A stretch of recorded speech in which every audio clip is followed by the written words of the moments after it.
దుర్గమ్మ కొలుపు అసలు ఎందుకు చేస్తారు? మీకు ఎప్పుడైనా డౌట్ వచ్చిందా? అయితే ఎందుకు చేస్తారో మనమైతే ఇప్పుడు తెలుసుకుందాం. పార్ట్ 1 ఆఫ్ దుర్గమ్మ కొలుపు.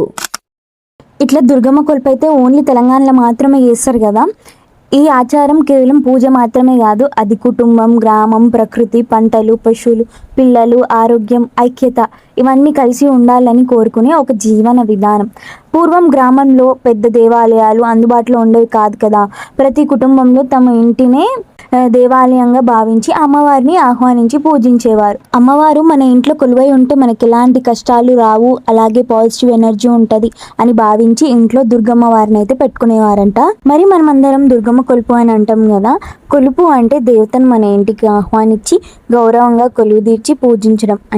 అంటే ఒక అతిథిని ఎంత ప్రేమగా ఆహ్వానిస్తామో అంతకంటే ఎక్కువగా భక్తితో అమ్మవారిని ఇంట్లో ప్రతిష్ఠించి సేవ చేయడం అని అర్థం. ఇంకా పల్లెల్లో మనకి పెద్దవాళ్ళు చెప్పే మాట ఏంటంటే, గుడికి వెళ్తే దేవిని దర్శిస్తాం, ఇంట్లో కొలువు చేస్తే దేవే మన ఇంటికి వస్తుందని భావిస్తామని చెప్పారన్నమాట.